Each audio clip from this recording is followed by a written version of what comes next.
மாண்புமிகு பேரவைத் தலைவர் அவர்களே, மாபெரும் தலைவர்கள் வழிநடத்திய மாபெரும் வரலாற்று சிறப்பு கொண்ட இந்த சட்டமன்ற பேரவையின் 17வது சட்டமன்ற பேரவைக்கு நம்மையும் நம்ம தமிழக வெற்றி கழகத்தை சார்ந்த சட்டமன்ற உறுப்பினர்களையும் தேர்ந்தெடுத்து அனுப்பின நிரந்தரமாக என் நெஞ்சில் குடியிருக்கும் தாயன்புமிக்க தமிழக மக்கள் அனைவருக்கும் என்னுடைய மனப்பூர்வமான நன்றிகள். 17வது சட்டமன்ற கூட்டத்தொடரின் முதல் ஆளுநர் உரையின் மீதான நன்றி தெரிவிக்கும் தீர்மானத்திற்கு பதிலுரை வழங்க வாய்ப்பளித்த மாண்புமிகு பேரவைத் தலைவருக்கு நம் வணக்கத்தை தெரிவித்துக் கொள்கிறோம். மாண்புமிகு பேரவைத் தலைவர் அவர்களே, இந்த 17வது மாமன்றத்தில் அதிகப்படியான 12 கட்சிகளை சேர்ந்த பிரதிநிதிகள் தேர்ந்தெடுக்கப்பட்டிருக்கும். நாம கொள்கை ரீதியாகவும் நிலைப்பாடு ரீதியாகவும் வேறுபட்டு இருந்தாலும் மக்கள் பணி செய்வதுதான் நம்ம எல்லாருக்கும் பிரைமரியா இருக்கிற ஒரே எய்ம். அந்த வகையில தான் நம்ம எல்லாருமே நம்ம மக்களால் அங்கீகரிக்கப்பட்டு சட்டமன்றத்திற்கு வந்திருக்கிறோம். அதனால நாம கருத்தால் வேறுபட்டாலும் மக்கள் சேவை என்ற நோக்கத்தில் நம்ம மாநிலம் சார்ந்த விஷயங்கள்ல நாம எல்லாரும் ஒன்றிணைந்து பயணிச்சா நம்ம தமிழ்நாடு என்னைக்கும் எதிலையும் முதன்மை மாநிலமாக திகழும்.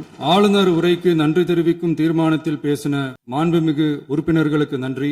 எதிர்த்து பேசினாதான் எதிர்கட்சின்னு ப்ரூவ் பண்ண முடியும்னு நினைச்சுக்கிட்டு பேசின எதிர்கட்சியை சேர்ந்த எதிர்கட்சி தலைவர் உள்ளிட்ட மாண்புமிகு உறுப்பினர்களுக்கும் வணக்கமும் நன்றியும். பதிலுரை வழங்குற அதே நேரத்தில் நம்மளை சட்டமன்ற உறுப்பினராக தேர்ந்தெடுத்த பெரம்பூர் தொகுதி மக்களுக்கு நம்மளோட நெஞ்சார்ந்த நன்றிகள்.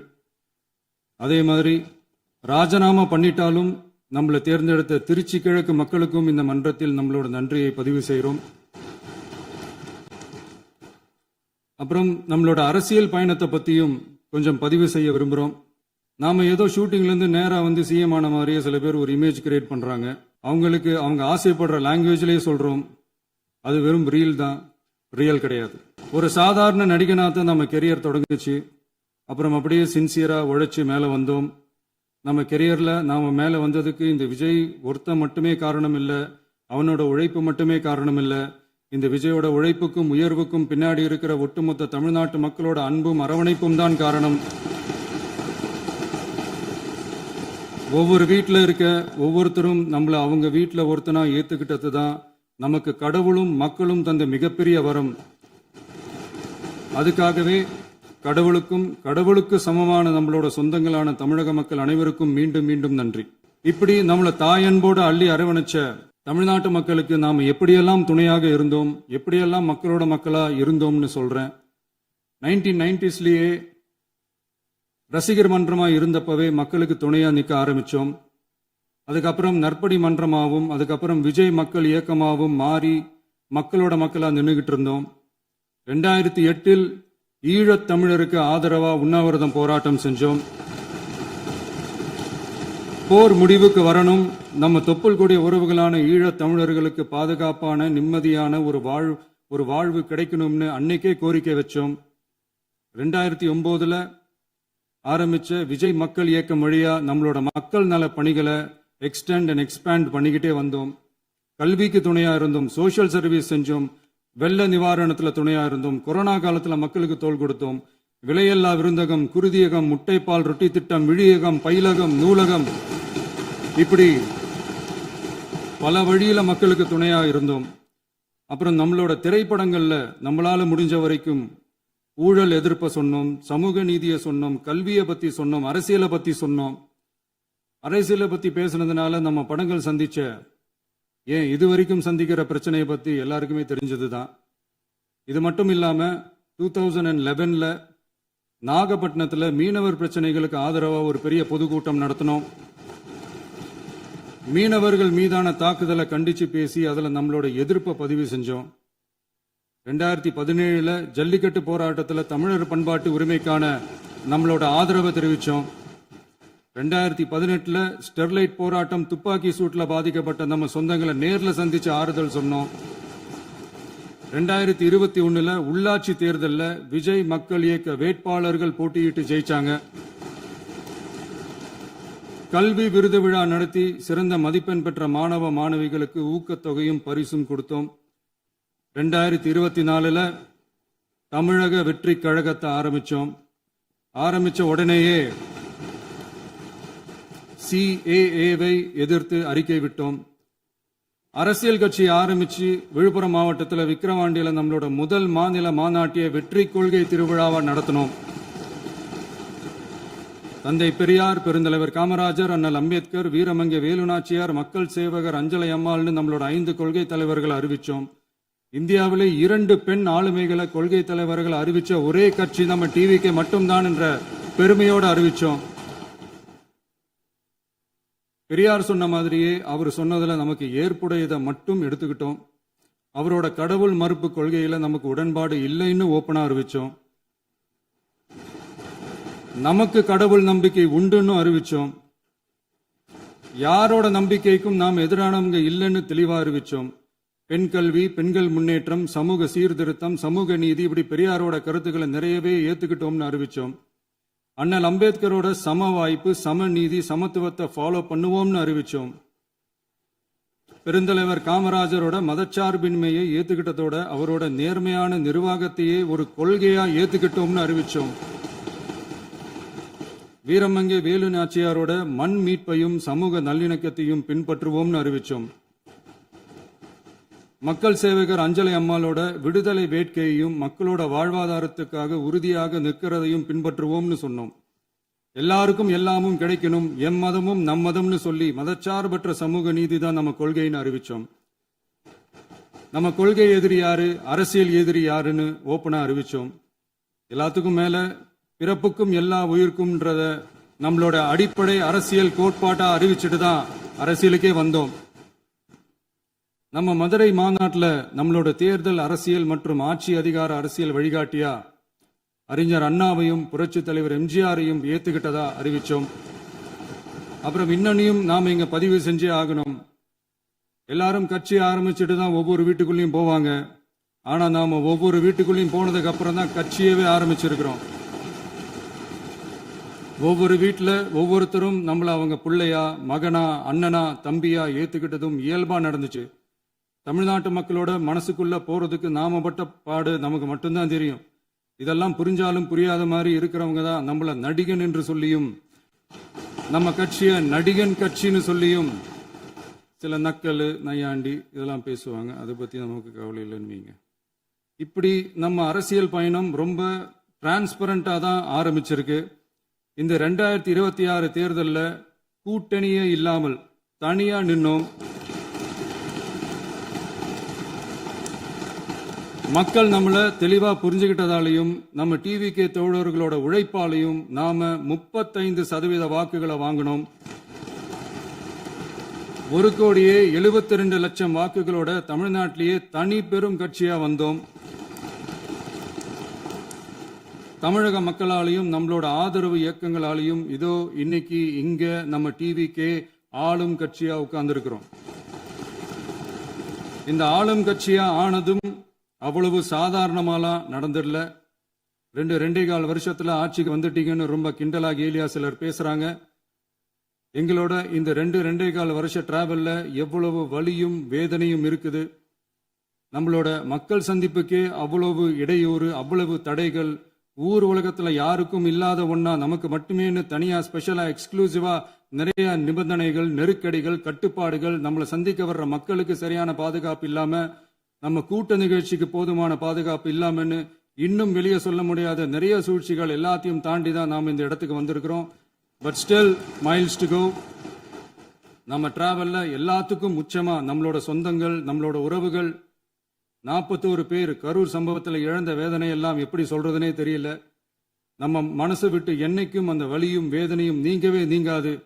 அதுலயும் நம்ம மேலேயே பழி போட்ட கொடுமையெல்லாம் இருக்கும் பாருங்க, அதெல்லாம் வேற லெவலுங்க. என்னத்துக்கு அப்படியெல்லாம் செஞ்சாங்கன்னு தெரியல. அரசியல்னா இப்படியெல்லாம் கொடூரமா இருக்கணுமா என்ன? சரி விடுங்க. இந்த விஜய் இவனோட மக்களுக்காக எதையும் தாங்க தயாராகிட்டான்.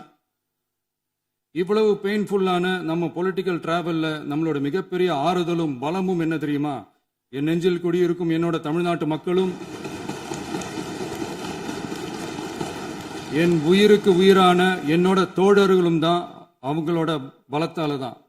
அன்னைக்கு 1967 முன்னாள் முதல்வர் மாண்புமிகு அறிஞர் அண்ணா அவர்கள் தலைமையில் அமைஞ்ச சாமானியர்களோட ஆட்சி மாதிரி 1977ல முன்னாள் முதல்வர் மாண்புமிகு புரட்சித் தலைவர் எம்ஜிஆர் அவர்கள் தலைமையில் அமைஞ்ச மிக சாமானியர்களோட ஆட்சி மாதிரி இதோ இன்னைக்கு அதே வரிசையில 2026 சட்டமன்ற தேர்தலில் இந்த விஜயோட தோழர்கள் இடம்பெற்ற ஒரு மிக மிக சாமானியர்களின் ஆட்சி அமைஞ்சிருக்கு. வாகை சூடும் வரலாறு திரும்பி இருக்கிறது. இப்படி ஒரு தீர்ப்பை மக்கள் அளிச்சதுனாலதான் தமிழக வரலாற்றில் ஒரு மகத்தான கூட்டணி ஆட்சியை நாம் அமைச்சிருக்கிறோம். இளைஞர்களால என்ன செய்ய முடியும், பெண்களால என்ன செய்ய முடியும்னு கேட்டவங்களுக்கான பதில் தான் இன்னைக்கு அமைஞ்சிருக்கிற நம்ம ஆட்சி. ஒரே ஒரு குடும்பம் மட்டும் முக்கியம்னு சொல்றது நம்மளோட ஆட்சி அதிகார அரசியல் இல்ல. தமிழ்நாட்டில் இருக்கிற ஒவ்வொரு குடும்பமும் முக்கியம்னு சொல்றது தான் நம்ம அரசியல்.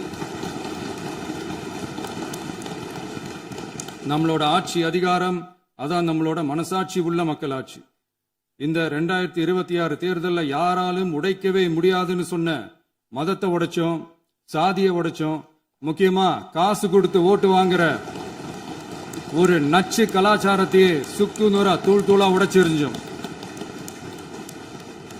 நாம கிளீன் கவர்னன்ஸ் அண்ட் குட் கவர்னன்ஸ்ல உறுதியா இருக்கிறோம்.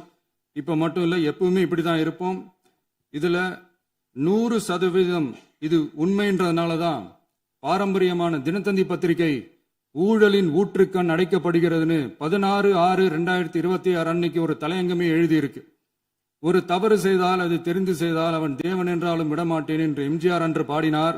அதை இன்று விஜய் செயலில் காட்டுகிறார்னு அந்த எடிட்டோரியல்ல எழுதியிருக்கு. இந்த நேரத்தில் தினத்தந்திக்கு நம்மளோட நன்றியை தெரிவிச்சுக்கிறோம்.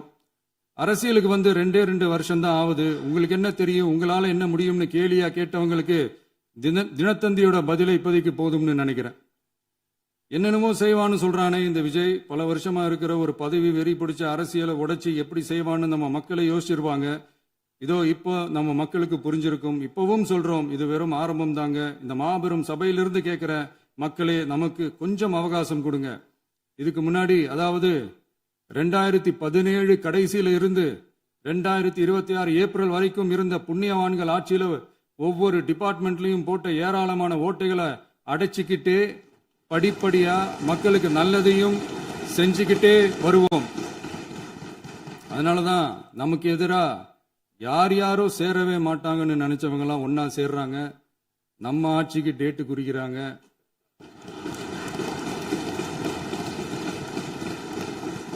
சரி, அவங்கள நம்ம மக்களே பார்த்துப்பாங்க, அதை விடுங்க. நாம ஆட்சிக்கு வந்து சரியா 40 நாள் ஆகுது. அதுக்குள்ள என்ன செஞ்சீங்கன்னு கேட்கிறாங்க. ஒரு லிஸ்ட் ஒன்னு சொல்றேன் கேளுங்க.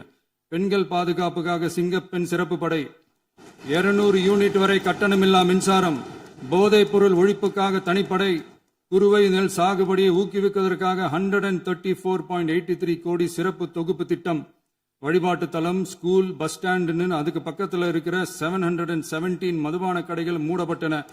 அங்க வேலையில் இருந்தவர்களுக்கு வேறு கடைகளில் வேலை, கவனிக்கப்படாமல் விடப்பட்ட அம்மா உணவகங்கள் புதுப்பிக்கப்பட்டன. பத்திரப்பதிவு துறையில் பகல் கொள்ளைக்கு புல் ஸ்டாப் வைக்கப்பட்டுள்ளது. வருகையில்லா ஆவண பதிவு முறை கொண்டுவர உத்தேசிக்கப்பட்டு செயல்பாட்டில் உள்ளது. அரசு மற்றும் தனியார் மருத்துவமனையில் ஸ்கேன் மையங்களில் கருவுறுவதற்கு முன் மற்றும் பின் ஏற்படும் தவறுகளை கண்காணிக்கவும் மருத்துவ நிறுவனம் முறைப்படுத்தும் சட்ட விதிகள் பின்பற்றப்படுகிறதா என கண்காணிக்கவும் மருத்துவ மற்றும் ஊரக பணிகள் இயக்கத்தின் பயன்பாட்டிற்காக 40 புதிய வாகனங்கள் வழங்கப்பட்டுள்ளது. கூட்டுறவு வங்கியின் ஏழை எளிய மக்கள் வாங்கிய கடனுக்கு முதல் முத்தாய்ப்பாக ரூபாய் 2045 கோடி தள்ளுபடி வழங்கி ஆணையிடப்பட்டுள்ளது. ஒன்றிய அரசிடம் கேட்டுக்கொண்டதற்கிணங்க கடந்த 2 வருடமாக நிறுத்தி வைக்கப்பட்ட இருந்த ஜல் ஜீவன் மிஷன் திட்டம் புதுப்பிக்கப்பட்டு ஜல் ஜீவன் மிஷன் திட்டம் 2.0 நடைமுறைக்கு கொண்டு வரப்பட்டுள்ளது. 18,500 கோடி அளவில் உறுதியளிக்கப்பட்ட காஞ்சிபுரம் மாவட்டத்தில் மைய விரிவாக்க திட்டம், கோயம்புத்தூரில் மின்னணு பொருட்கள் மற்றும் மின்னணு அமைப்புகள் உற்பத்தி திட்டம் மற்றும் திருவள்ளூர் மாவட்டத்தில் காட்டுப்பள்ளி LNT கப்பல் கட்டும் தளம் விரிவாக்க திட்டத்திற்கு ஒப்பந்தங்கள் போடப்பட்டுள்ளன. அனைத்து நிர்வாக நடவடிக்கைகளும் மின்னணு முறையில் மாற்றம் கொண்டு வர நடவடிக்கை எடுக்கப்பட்டு வருகிறது. சட்டவிரோத கல்குவாரி மற்றும் அனுமதியின்றி கனிமங்களை எடுத்துச் செல்வது தடுக்கப்பட்டுள்ளது. பல்வேறு குவாரிகள் சீல் வைக்கப்பட்டுள்ளன. கனிமங்களை கண்காணிப்பது, எல்லைகளை நிர்ணயிப்பது மற்றும் ஆளில்லா விமானம் மூலம் அளவீடு செய்வது போன்றவற்றை செயல்படுத்துவதற்கான பணிகள் மேற்கொள்ளப்பட்டு வருகின்றன. அனைத்து துறைகளிலும் அலுவலர் தலையீடு இல்லாமல் லஞ்ச லாவண்யமற்ற தமிழகத்தை உருவாக்க அனைத்து நடவடிக்கைகளும் முடுக்கிவிடப்பட்டுள்ளது. இதெல்லாம் சாம்பிள் தான், இன்னும் இருக்கு. இந்த வெறும் 40 நாளுக்குள்ளேயே இவ்வளவு செஞ்சிருக்கோம்னா இனி வர்ற நாட்கள்ல கொஞ்சம் கொஞ்சமா படிப்படியா ஸ்டெடியா உழைச்சி லஞ்ச லாவண்யம் இல்லாத, ஊழல் இல்லாத, பெண்களுக்கு பாதுகாப்பான, சுதந்திரமான, டிரான்ஸ்பரண்டான தமிழ்நாட்டை நம்ம சொந்தங்களான தமிழக மக்களுக்கு தர்றது தான் நம்மளோட ஒன் அண்ட் ஒன்லி டார்கெட். கண்டிப்பா அதை நிறைவேற்றியே காட்டுவோம். 8 கோடி மக்கள் நம்மளோட இருக்கிறப்போ ஏங்க அதை செய்ய முடியாது? மாண்புமிகு பேரவைத் தலைவர் அவர்களே, தமிழ்நாட்டின் கருவூலம் எப்படி திசை மாறி உருமாறி தேய்ந்து ஓய்ந்து கிடைக்கிறதுன்னு சொன்னாங்க. திசை மாறி உருமாறி தேய்ந்து ஓய்ந்துன்னு வசனம் மாதிரி ரைமிங்கா இல்லாம வளமான இலக்கியமா இதே சபையில பேசினவங்களோட திறமையான ஆட்சியில நடந்த நிதி மேலாண்மையை பத்தி வெள்ளை அறிக்கையா வெளியிட்டோம். வெள்ளை அறிக்கை வந்ததிலிருந்தே கண்ணை கட்டுதுங்க. அந்த காலத்துல தான் பிள்ளையோ பிள்ளை, தொல்லையோ தொல்லைன்னு சொன்னாங்க. அதே மாதிரி தாங்க அவங்க ஆட்சியாலையும் அவங்களாலையும் இன்னைக்கு தமிழ்நாட்டுக்கே தொல்லையோ தொல்லை. இப்படி ஒரு நிலைமையை உண்டாக்கி வச்சுட்டு இவங்க சொல்றாங்க நமக்கு ஆட்சி செய்ய தெரியாதுன்னு. நம்ம அமைச்சர்களுக்கும் நம்ம சட்டமன்ற உறுப்பினர்களுக்கும் ஒன்னும் தெரியாதுன்னு. ஆமாங்க, எங்களுக்கு தெரியாதுதான். எங்க சட்டமன்ற உறுப்பினர்களுக்கும் அமைச்சர்களுக்கும் மக்கள் பணி செய்ய தெரிஞ்ச அளவுக்கு மக்கள் பணத்தை சுருட்ட தெரியாதுதான்.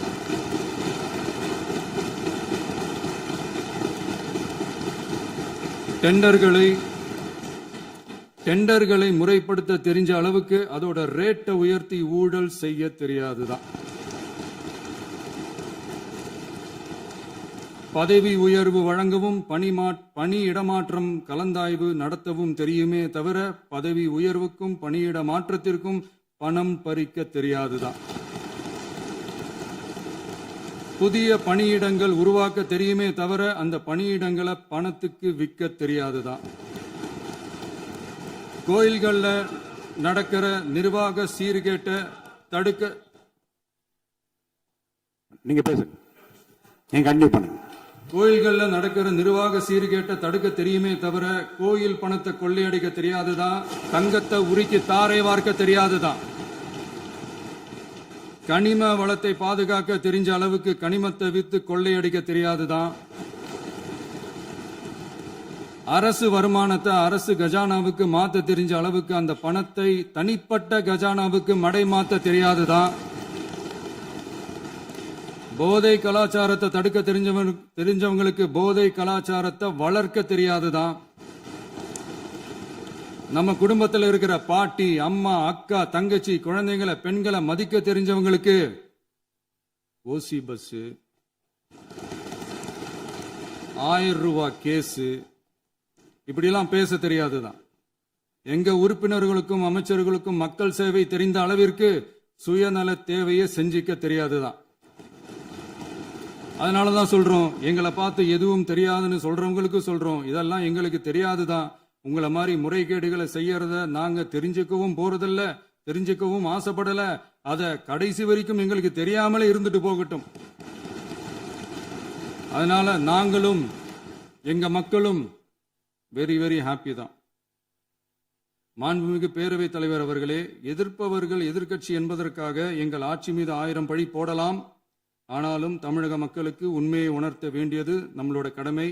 மின்வெட்டை பொறுத்தவரை தமிழ்நாடு மின்மிகை மாநிலமாக இருந்தாலும் கடந்த காலங்களில் ஏற்பட்ட நிர்வாக குளறுபடிகளும் மின்சார சாதனங்கள் மற்றும் மின் மாற்றிகளில் ஏற்படும் பழுதாலும் வேண்டுமென்றே சிலரின் நடவடிக்கைகளாலும் இந்த மின்வெட்டிற்கு காரணமாக உள்ளது. மின் விநியோக மீட்பு நடவடிக்கைகளை ஒருங்கிணைப்பதற்காக எதிர்பாராமல் இரவு நேரங்களில் ஏற்படும் மின் தடங்களை விரைந்து சரி செய்வதில் 10 உயர்மட்ட கண்காணிப்பு குழுக்கள் மற்றும் 125 சிறப்பு மின் தடை நீக்க ரோந்து வாகனங்கள் வழங்கப்பட்டு 24 மணி நேரமும் கண்காணிக்கப்படுகிறது. கூடுதலாக தற்போது 77 புதிய மின் தடை நீக்க மையங்களும் உருவாக்கப்பட்டுள்ளன. விரைவில் இந்த மின்வெட்டு நிலைமை அறவே நீக்கப்படும். மாண்புமிகு பேரவைத் தலைவர் அவர்களே, நம்ம விவசாயிகள் எல்லாரும் நம்மளை நல்லா புரிஞ்சுக்கிட்டு தமிழக வெற்றி கழகத்தை ஏத்துக்கிட்டாலும் எதிர்க்கட்சிகளோட தூண்டுதலால சில இடங்கள்ல சில போராட்டங்கள் நடக்குது. எதிர்க்கட்சிகள் என்னதான் சித்து வேலை செஞ்சாலும் விவசாய பெருமக்கள் எல்லாரும் நம்ம ஆட்சி அவங்களுக்கான ஆட்சி தான் நல்லா புரிஞ்சுதான் வச்சிருக்கிறாங்க. இந்த வருஷம் எல்னினோ விளைவா எப்பவும் இருக்கிறத விட இந்த டைம் மழை குறையுங்கிறதையும் நம்ம விவசாயிகள் உணர்ந்துதான் இருப்பாங்க. இருந்தாலும் நம்ம அரசு நம்ம விவசாயிகளோட வாழ்வாதாரத்துக்காக பக்கபலமாகவும் உறுதியாகவும் துணை நிற்கும்ங்கிறத தெரிவிச்சுக்கிறோம். நம்ம தமிழகத்தில் ஏற்கனவே நடந்த அதி அற்புதமான சூப்பரான நிர்வாக திறன் கொண்ட 50 வருஷ அரசியல் அனுபவம் கொண்ட 2.0, 3.0, 4.0 பல 0.0 மாடல் ஆட்சி நடத்த கனவு கண்டவங்களோட அட்டகாசமான ஆட்சிக்காரங்க பல்வேறு விதமான நிதி நெருக்கடியை நம்ம மக்களுக்கும் நமக்கும் பரிசா கொடுத்துட்டு போய் இருந்தாலும் கூட்டுறவு வங்கிகளின் மூலம் 75,000 வரை பயிர்கடன் பெற்று குறு சிறு இதர பெரு விவசாயிகளுக்கு 100% முழுமையான பயிர்கடன் தள்ளுபடியும், 75,000க்கு மேல் கடன் பெற்றவர்களுக்கு குறைந்தபட்சமாக 35,000 பண பயன் கிடைக்கும் அளவிற்கு மொத்தம் 14,43,504 விவசாயிகளுக்கு ரூபாய் 5,932.23 கோடி பயிர்கடன் தள்ளுபடி வழங்கப்பட்டுள்ளது. மாண்புமிகு பேரவைத் தலைவர் அவர்களே, நாம ஒன்றியத்தில் கூட்டுறவு கூட்டாட்சி, மாநிலத்தில் சுயாட்சி என்ற கொள்கையை கொண்டவங்க தான் ஏற்கனவே அறிவிச்சிருக்கிறோம். தற்போதைய ஒன்றிய அரசு சார்ந்த கட்சியுடன் அரசியலில் கொள்கை அளவில் நேர் எதிராக நிக்கிறவங்க தான் நாம. அதே சமயத்தில் எதுக்கெடுத்தாலும் கண்ணை மூடிக்கிட்டு ஒன்றிய அரசோட மோதல் போக்கை விரும்புறவங்க நாம இல்ல. நமக்கு எப்பவுமே தமிழகத்தின் வளர்ச்சி மட்டும்தான் முக்கியம். அதுக்காக நம்மளோட அரசியல் ரீதியான கொள்கைகளையோ மாநில உரிமைகளையோ கொஞ்சம் கூட விட்டு கொடுக்கவே மாட்டோம். அதுல ரொம்ப தெளிவாகவும் உறுதியாகவும் இருக்கிறோம். இனியும் இப்படித்தான் இருப்போம். அதுல ஒருபோதும் மாற்றமே இருக்காது.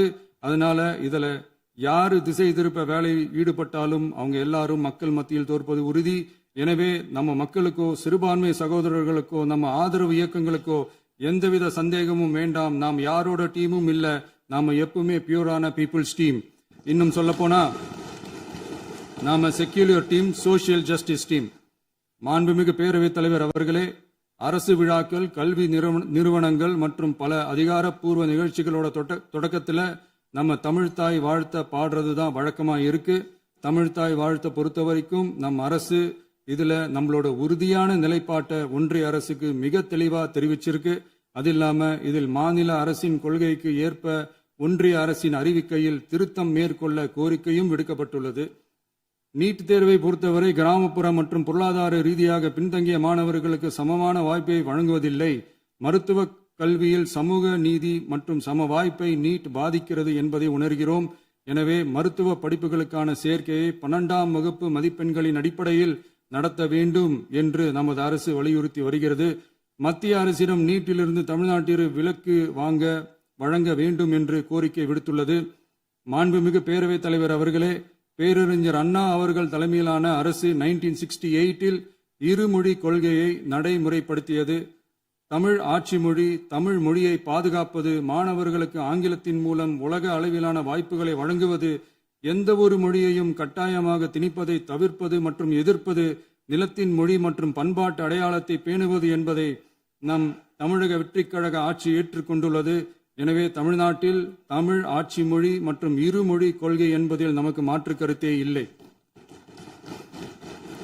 மாண்புமிகு பேரவைத் தலைவர் அவர்களே, கடந்த 11/6/2026 அன்று நடந்த நிதி ஆயோக் கூட்டத்தில் தமிழ்நாடு அரசின் சார்பாக கலந்து கொண்டு வறுமையற்ற தமிழ்நாடு இயக்கம் உருவாக்க தேவையான நிதியையும், தமிழ்நாட்டுக்கு 2 எய்ம்ஸ் மருத்துவமனைகளை தருமாறும், மருத்துவம் மற்றும் பல் மருத்துவ படிப்பிற்கு 12ஆம் வகுப்பு மதிப்பின் அடிப்படையில் இடங்களை நிரப்புதல் குறித்தும், செயற்கை நுண்ணறிவு தொடக்க நிறுவன வளர்ப்பு மையங்கள் தமிழ்நாட்டில் அமைக்கவும், இளைஞர் திறன் மற்றும் வேலைவாய்ப்பு இயக்கம் செயல்படுத்த வேண்டியும், பெண்கள் தலைமையிலான வளர்ச்சி குறித்தும், மீனவ சமுதாயங்களின் வாழ்வாதாரம் மற்றும் மீன்பிடி படகுகள் மற்றும் மீனவர்களை விடுவித்தல் குறித்து நிரந்தர நடவடிக்கை எடுக்க வேண்டியும், காலநிலை தாங்கும் தன்மை பெருந்திட்டம் 2045 கீழ் விண்வெளி உற்பத்தி மையத்தை தேசிய விண்வெளி உற்பத்தி மையமாக அறிவிக்க கோரியும், தமிழ்நாட்டில் சாலை போக்குவரத்து, நெடுஞ்சாலை மற்றும் ரயில்வே அமைச்சகத்தின் மேம்பாட்டு குறித்தும், அனைத்து கிராமங்களையும் டிஜிட்டல் இணைப்பு வசதி ஏற்படுத்துதல் குறித்தும், கூட்டு குடிநீர் திட்டம் தொடரவும்,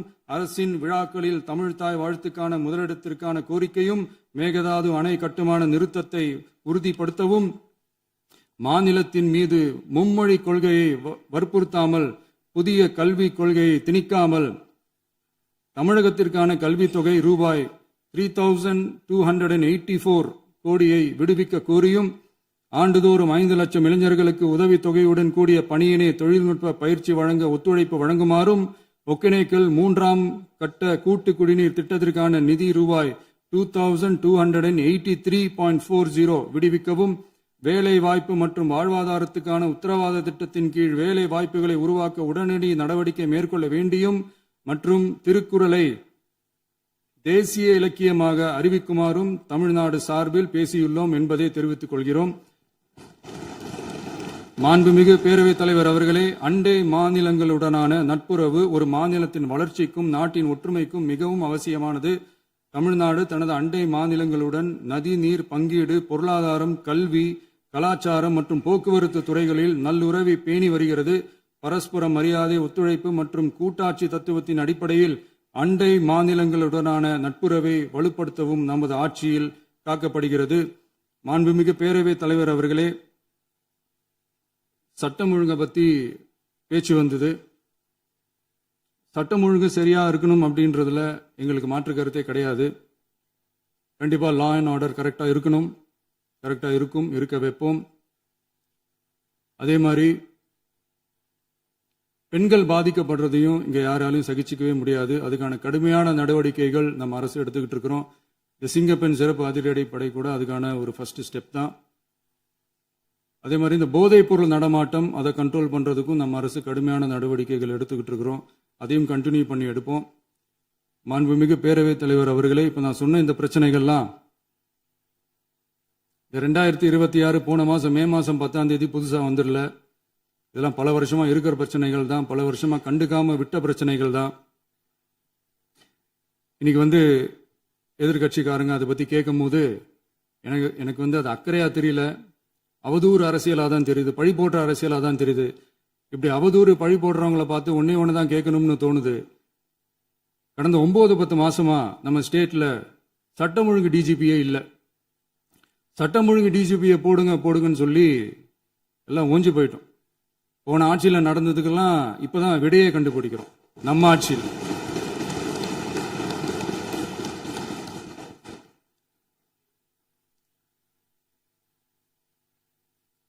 இந்த போதைப் பொருள் நடமாட்டம்லாம் தாறுமாறா அப்படியே பரவி கொட்டி கிடக்குது. இதெல்லாம் இனிஷியல் ஸ்டேஜ்லயே யார் கண்ட்ரோல் பண்ணியிருக்கணும்? போலீஸ் டிபார்ட்மெண்ட் அப்போ யார் கையில் இருந்தது? இத்தனை கேள்வி நம்மளை பார்த்து கேட்கறாங்களே, ஒரே ஒரு கேள்வி தான் நான் கேட்கணும்னு தோணுது. போலீஸ் டிபார்ட்மெண்ட்டை கையில் வச்சுக்கிட்டு பிகினிங்லேயே இனிஷியல் ஸ்டேஜ்லேயே இந்த போதைப் பொருள் நடமாட்டத்தை ஏன் கண்ட்ரோல் பண்ணல? மனசாட்சி உள்ளவங்க இந்த பிரச்சனையெல்லாம் ஏன் நடக்குதுன்றது அவங்களுக்கே நல்லா தெரியும்.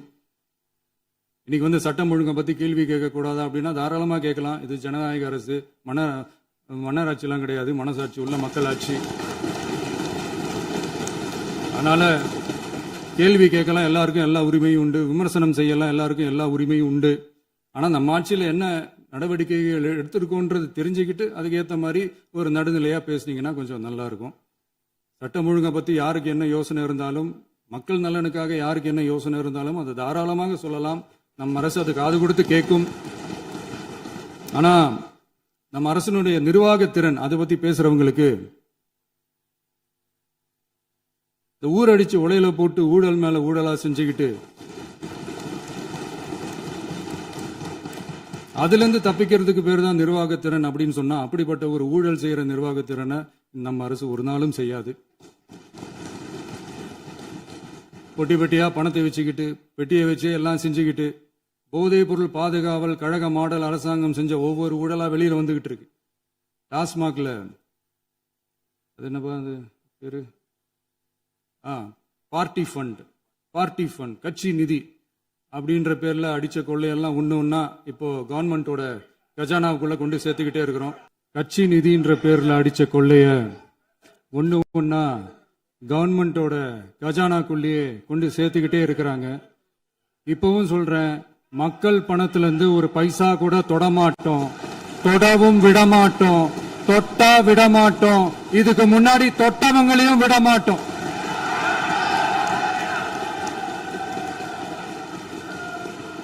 ஒவ்வொரு ஊழலா வெளியில வரும் போலே, ஒவ்வொரு வேஷமா கலைஞ்சிரும் போலே, இங்க இருக்கிற நிறைய பேரு நடுங்கி போய் இதுல நம்ம மேல அவதூறு வேற. இப்ப புதுசா ஒரு வெப்பன் ஒண்ணு கொண்டு வந்திருக்காங்க. அது என்ன தெரியுமா? அவங்க தயவால தான் நம்ம ஆட்சி நடக்குதாம். மக்கள் தயவால இந்த ஆட்சி நடந்துகிட்டு இருக்கு. மனசாட்சி உள்ள சக்திகளோட ஆதரவால இந்த ஆட்சி நடந்துகிட்டு இருக்கு. நாங்க தான் அனுப்பி வச்சோம் அப்படின்றாங்களே. அனுப்பி வச்சவங்களுக்கு மினிஸ்ட்ரியில இடம் கொடுத்தா ஏன் கதறீங்க? ஏன் இவ்வளவு கோபம்? ஏன் இவ்வளவு கதறல்? இதுல இன்னொரு முக்கியமான விஷயம், மார்க்சிஸ்ட் கம்யூனிஸ்ட் கட்சி நமக்கு ஆதரவு கொடுத்தது சுயேட்சையா எடுத்த முடிவுன்னு சொல்றாங்க. அதே மாதிரி இந்திய கம்யூனிஸ்ட் கட்சி நமக்கு ஆதரவு கொடுத்தது சுயேட்சையா எடுத்த முடிவுன்னு சொல்றாங்க. இதுல எங்க இருந்து நாங்க தான் அனுப்பி வச்சோம்னா புரியலையே. மக்களுக்கு நல்லா புரியும், எல்லாத்தையும் தெளிவா பார்த்துக்கிட்டு இருக்கிறாங்க.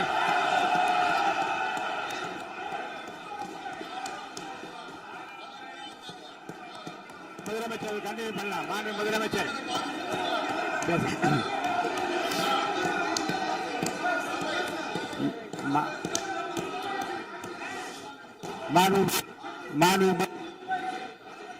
முதலமைச்சர் கண்டினியூ பண்ணலாம். நீங்க கண்டினியூ பண்ணலாம். இந்த சமூக நீதி அரசுன்னு சொல்றவங்களை பார்த்து கேட்கிறேன், நம்ம பட்டியலின சகோதரர்களுக்கு எத்தனை அமைச்சர் பதவி கொடுத்தீங்கன்னு கொஞ்சம் சொல்ல முடியுமா? ஆனா நம்மளுடைய அரசுல 8 அமைச்சர் பதவிகள் யாருக்கு? நம்ம பட்டியலின சகோதரர்களுக்கு. எல்லாம் நம்ம அண்ணன், நம்ம தம்பி, நம்ம தங்கச்சிங்க. அண்ணல் அம்பேத்கர் அவர்களுடைய கிட்டத்தட்ட 100 ஆண்டு கால கனவு இப்ப நிறைவேறி இருக்கு. நான் ஏன் கொஞ்சம் சவுண்டா பேசுறேன் அப்படின்னா அவங்களுக்கு கேட்கணுன்றதுக்காக, தப்பா எடுத்துக்காது. அதே மாதிரி பெண்களோட பாதுகாவலர் நாங்க தான் அப்படின்னு சொல்லிக்கிறவங்களை கேட்கிறேன், எத்தனை பெண்களுக்கு அமைச்சர் பதவியில இடம் கொடுத்தீங்க கொஞ்சம் சொல்ல முடியுமா? எங்க அரசுல 4 சகோதரிகளுக்கு அமைச்சர் பதவி கொடுத்திருக்கிறோம்.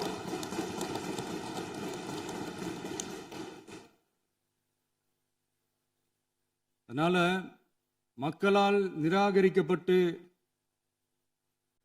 மக்களால் அகற்றப்பட்டவங்களுக்கு ஒன்னே ஒன்னு சொல்லிக்கிறோம், தப்பே செய்ய மாட்டோம், ஊழலே செய்ய மாட்டோம், நேர்மையா தான் இருப்போம், நியாயமா தான் இருப்போம் அப்படின்னு சொல்றவங்களால மட்டும்தான் கூட்டணி ஆட்சி அமைக்க முன்வரும். ஆட்சியிலையும் பங்கு, அதிகாரத்திலையும் பங்கு கொடுக்க முன்வரும். ஊழல்லையே ஊறி போனவங்களால இந்த கூட்டணி ஆட்சியோ, ஆட்சியிலையும் பங்கோ, அதிகாரத்திலையும் பங்கு கொடுக்க முன்வராது. மெஜாரிட்டி இருந்தாலும் தரமாட்டாங்க, மெஜாரிட்டி இல்லைனாலும் தரமாட்டாங்க. கேட்டா ரெடிமேடா ஒரு பதில் ஒண்ணு வச்சிருப்பாங்க, கூட்டணி ஆட்சியை மக்கள் விரும்ப மாட்டாங்கன்னு. அதே மக்கள் தான் இப்ப அவங்கள பார்த்து சிரிக்கிறாங்க. நான் பதவியேற்ற அன்னைக்கு கொஞ்சம் டைம் அவகாசம் கேட்டேன். எதுக்கு கேட்டேன்? நிதி நிலைமைலாம் கொஞ்சம் மோசமா இருக்குது, அதெல்லாம் கொஞ்சம் சரி செஞ்சுக்கிட்டே படிப்படியா கொஞ்சம் கொஞ்சமா நான் கொடுத்த வாக்குறுதிகள்லாம் செயல்படுத்துவேன், அதுக்காக கொஞ்சம் டைம் அவகாசம் கேட்டேன். நான் ஏதோ வேற எதுக்காகவோ வேற யாருக்காகவோ ஏதோ அவகாசம் கேட்ட மாதிரி. அடுத்து இங்க சபையில இல்லாதவங்களை பத்தி பேச வேண்டாம்னு நினைக்கிறேன்.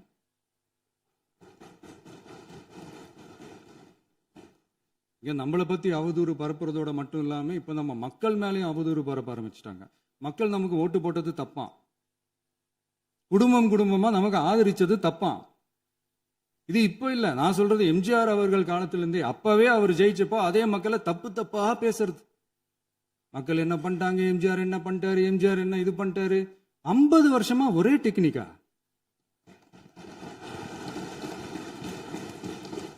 டெக்னாலஜி எல்லாம் மாறி வேற எங்கேயோ போயிட்டு இருக்கு. பஸ் இதுல கொஞ்சம் டெக்னிக்காச்சும் கொஞ்சம் மாத்தினா கொஞ்சம் நல்லா இருக்கும். அதனால மக்களுக்கு யூஸ்ஃபுல்லா இருக்கிற மாதிரி இந்த ஆக்கப்பூர்வமான கருத்துக்களோ, ஆக்கப்பூர்வமான யோசனைகளோ இருந்தா சொல்லுங்க. அதை நாங்கள் டெஃபரெண்டாக எடுத்துக்கிறோம். ஆனால் அதை விட்டுட்டு இந்த நக்கல், நையாண்டி, சம்பந்தம் இல்லாத பேச்சு இதெல்லாம் பேசிட்டு அப்புறம் முதல்வர் பதில் சொல்லலை, முதல்வருக்கு பதில் சொல்ல தெரில அப்படின்னா அப்புறம் என்ன சோஃபா மாடல் ஆட்சியா? அது என்னன்னு புரியறதுக்கே எனக்கு ரொம்ப நாள் ஆச்சு. இந்த sofa set, table chair, teapoy, furniture பிஸ்னஸ்லாம் வேற எங்க வெளியில போய் பண்ண சொல்லுங்க. அப்படி அந்த பிசினஸ் தான் பண்ணணும்னா நிறைய பிசினஸ் பண்ற மாதிரி வெளியில போய் பண்ண சொல்லுங்க, இங்க சட்டசபைக்குள்ள வேணாம். அதனால ஆக்கப்பூர்வமான கருத்துக்கள் இருந்தா சொல்லுங்க. டெஃபினட்டா அது சரியா இருந்தா நாங்க ஏத்துக்கிறோம். எனக்கு ஒரு குட்டி கதை ஒன்று ஞாபகம் வருது, சொல்லாமா? ஒரு ஊர்ல ஒரு பெரியவர் வெயில் ரொம்ப ஜாஸ்தியா இருக்குன்னு சொல்லிட்டு கண்ணுக்கு மேல கை வச்சுக்கிட்டு இப்படி சுத்தி முத்தி தேடிக்கிட்டு இருந்தாராம். அப்ப கூட இருந்த ஒரு சின்ன பையன் என்ன தேடுறீங்க அப்படின்னு கேட்டானா. அதுக்கு அந்த பெரியவர் சொன்னாரா, அது ஒண்ணு இல்ல தம்பி, உங்க அப்பா இங்கதான் இருப்பாருன்னு சொன்னாங்க, அதான் தேடிக்கிட்டு இருக்கேன். எங்க உங்க அப்பாவையா காணோம்?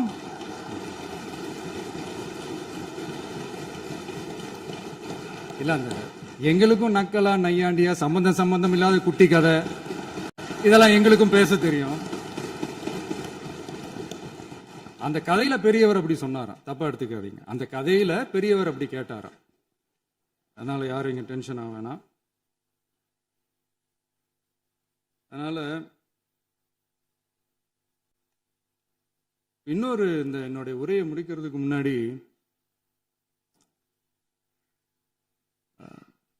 போயிட்டாங்க, பேசலாமா?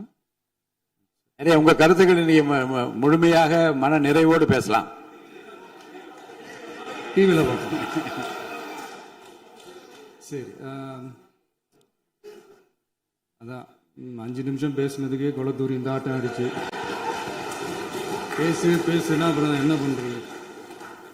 கடைசியா நான் இந்த உரையை முடிக்கிறதுக்கு முன்னாடி ஒரு முக்கியமான ஒரு விஷயம் பத்தி சொல்லணும். ஆளுநர் உரை அன்னைக்கு இந்த தமிழ் தாய் வாழ்த்துக்கு அப்புறம் தேசிய கீதம் பாடினது தப்பு, தேசிய கீதம் 2 முறை பாடினது தப்பு, அப்படி ஒரு நிகழ்வு இதுக்கு முன்னாடி இந்த சட்டசபையில நடந்ததே கிடையாது, அந்த மரபே மாத்திட்டீங்க, இப்படி ஒரு பெரிய ஒரு போர் மாதிரி எதிர்கட்சியை சார்ந்தவங்க எல்லாம் சொன்னாங்க இல்லையா? அந்த மாநில உரிமை போராளிகளை, அந்த மரபு காக்கிற உரிமை போராளிகளை ஒரே ஒரு கேள்விதான் கேட்கணும். 2021 ஆகஸ்ட் 2 ஞாபகம் இருக்கா? Centenary celebration of Tamil Nadu legislature.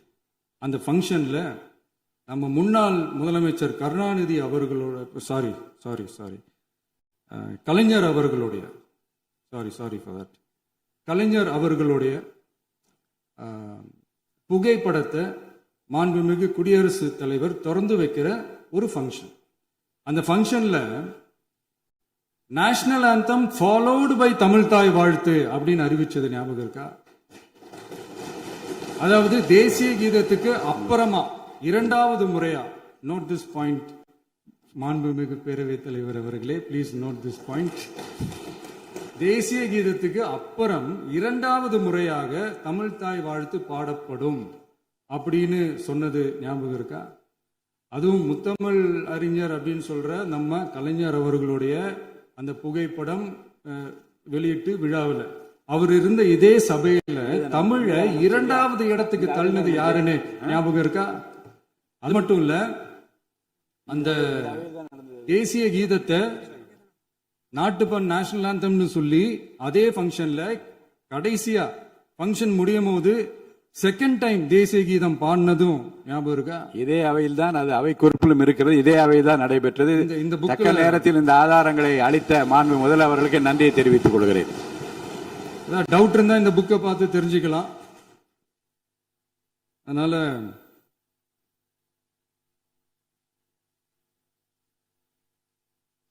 இதெல்லாம் கேட்டா என்ன சொல்லுவாங்கன்னா, அது ஜனாதிபதி கலந்துகிட்ட ஃபங்க்ஷன், அதெல்லாம் அப்படிதான், அதெல்லாம் கண்டுக்க கூடாது அப்படின்னு சொல்லுவாங்க. இதே மாதிரிதான் பேசுறது ஒண்ணு, செய்யறது ஒண்ணு, பேசுறது ஒண்ணு. இதெல்லாம் மக்கள் பார்த்துக்கிட்டு இருக்காங்க. எலெக்ஷனுக்கு முன்னாடி தான் அப்படி செஞ்சுக்கிட்டு இருந்தாங்க, இப்போ எலெக்ஷனுக்கு அப்புறம் அதே தான் செய்யறாங்க. இந்த விஜயையும் சாமானியர்களின் உண்மையான சமூக நீதி அரசையும் அவமானப்படுத்துறதுக்கு தான் அவங்களோட அந்த பொலிட்டிக்கல் சீனியாரிட்டி அது பயன்படுத்துது போல. சரி, செய்யட்டும் செய்யட்டும், நல்லா செய்யட்டும். இப்போ ஆனாலும் நம்மளுடைய மாநில உரிமை, மொழி உரிமை, உத்தமபுத்திரர் போல வேஷம் போடுற எதிர்கட்சிக்கு ஒன்றை மட்டும் ஆணித்தரமாக சொல்றோம். உங்களை மாதிரி தமிழ்னு சொல்லிக்கிட்டு, மொழி, பண்பாடு, கலாச்சாரம்னு சொல்லிக்கிட்டு ரெட்டை வேஷம் போடுறவங்க நாங்க கிடையாது. உலகெங்கும் வாழும் என் தமிழ் சொந்தங்களுக்கு நம்முடைய உத்தரவாதம் தமிழ் தான் எங்க உயிர் நாடி அப்படின்றத மறக்க மாட்டோம். இப்பவும் சொல்றோம், மாநில உரிமையில எப்பவும் உறுதியா இருப்போம். அதே சமயத்துல அரசியல் வேற, ஒன்றிய மாநில அரசுகளுக்கு இடையே இருக்கிற நிர்வாக அணுகுமுறை வேற. இதுல நாங்க ரொம்ப தெளிவா இருக்கிறோம். அதனால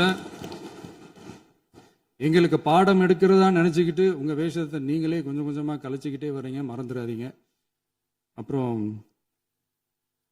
நேத்து எதிர்கட்சி தலைவர், மாண்புமிகு எதிர்கட்சி தலைவர் பேசும்போது நிறைய பேசினாங்க. அதுல ஒண்ணு மட்டும், அரசு சொல்றதா நினைச்சுக்கிட்டு நம்மளை இன்டைரக்டா ஈவில் அப்படின்ற அந்த வார்த்தையை யூஸ் பண்ணாங்க. எனக்கு ஒண்ணுதான் சொல்லணும்னு தோணுது. ஈவில்ஸ்னு டெவில்ஸ் பேசக்கூடாது.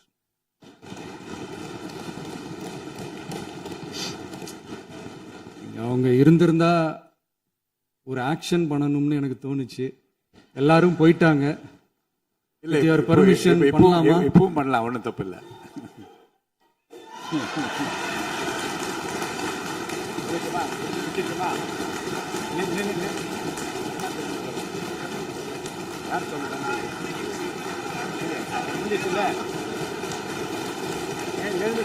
சொல்லட்டுமா?